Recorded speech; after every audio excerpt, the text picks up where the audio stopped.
So this guy walks up to my friend Jose and just decks him. Can you believe it? He just walked right. He just walked right up to him and just broke his jaw. Jose just goes down. Can you believe that that happened? Well, if that happens on the street corner, it's incredible. What if I said Jose's a boxer? He was in a boxing match and the guy punched him in the jaw. Down he goes. That is the difference made by context.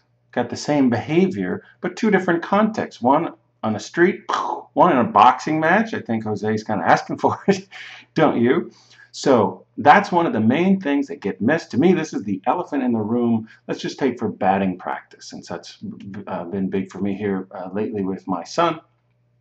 Taking batting practice, there's the content of what you're saying, and there's the context in which it's happening. So you've got a big one there would just be the relationship, like a relationship between a player and a coach. What is the relationship there? What is their trust? Does the player respect the coach? If not, what the coach is saying is sort of like that commercial where the guy's getting a job interview and there's a little thing, hey, there's a stain on my shirt. And he's talking so loud that you can't even hear what the person is saying. It's that same kind of thing happens all the time, always going on with us. We always have an inner conversation going. And if it's going like, oh, I don't like this guy, I don't like this guy, I don't like what he's saying doesn't matter now, or if I don't trust the guy. So for coaches, what this means is really look to enhance the relationship and assess the relationship. How's the vibe between you and the player? It's hard to quantify that. But take a look at what's the vibe between me and this player, and does this guy seem like he's listening? And I can't go into in this video what you would do other than just the simple awareness to know that, hey, the relationship is important for him to actually listen.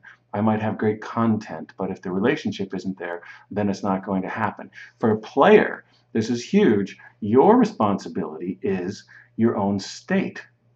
You want to get into a good frame of mind, a good state to go into practice. If you come into practice, like, and go step into the cage, it's like, there's something wrong, there's something wrong, and you're just, oh, there's something wrong, there's something wrong.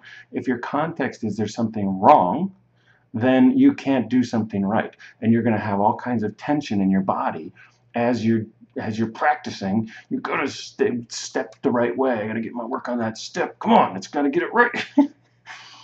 You know, that's the emotional context in which you are practicing, and that's your responsibility. Don't watch the first part of this video and say, yeah, my coach is a jerk. It's his responsibility. No, player, it's your responsibility to get yourself into a good state before you start to practice. And just like BP thing, you would have seen it in Heads Up Baseball 1.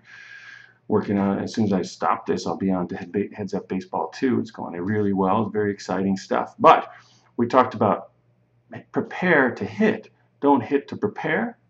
A lot of guys step into BP and they're like, oh, let me just get loose, and they pop a couple up and then they get frustrated.